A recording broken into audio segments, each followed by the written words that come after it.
ஜெய்ஸ்வாலுக்கு ஆப்பு வைத்த Prince. 20 over உலக கோப்பையில் இந்திய அணியில் அதிரடி மாற்றம். பிசிசி போட்ட திட்டம் என்னான்னு வாங்க பார்க்கலாம். 2024 ஐபிஎல் தொடரால் இந்திய T20 அணியில் தனது துவக்க வீரர் வாய்ப்பை யாஷஸ்வி ஜெய்ஸ்வால் இழக்கக்கூடும் என தகவல்கள் வெளியாகி உள்ளன. 2024 ஐபிஎல் தொடர் முடிந்த சில நாட்களில் 2024 T20 உலகக்கோப்பை தொடர் துவங்க உள்ளது. ஐபிஎல் தொடரின் இடையே உலகக்கோப்பை தொடருக்கான இந்திய அணி அறிவிக்கப்பட உள்ளது.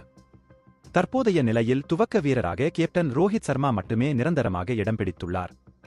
மற்றொரு துவக்க வீரராக ஆட ஜெய்ஸ்வால், சுப்மன் கில், ருதுராஜ் கேக்வாட் ஆகியோர் இடையே போட்டி நிலவுகிறது.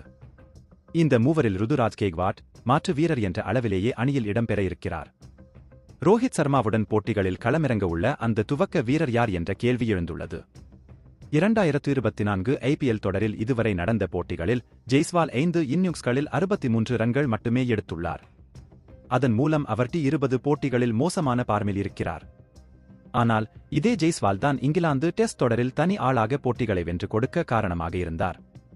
மறுபுறம் சுப்மன் கில் முதல் 3 போட்டிகளில் சரியாக ஆடாத நிலையில் அதன் பின் 89 ரன்கள் மற்றும் 72 ரன்கள் குவித்து தன் பார்மை நிரூபித்து இருக்கிறார். எனவே சுப்மன் கில் துவக்க வீரராக இடம்பெற அதிக வாய்ப்பு ஏற்பட்டு இருக்கிறது.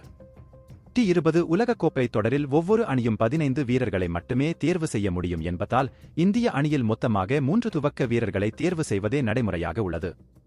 அதன்படி பார்த்தால் ரோஹித் சர்மா, சுப்மன் கில் ஆகியோருடன் ருதுராஜ் கேக்வாட் அல்லது யஷஸ்வி ஜெய்ஸ்வால் ஆகிய இருவரில் ஒருவர் மட்டுமே அணியில் இடம்பெற முடியும்.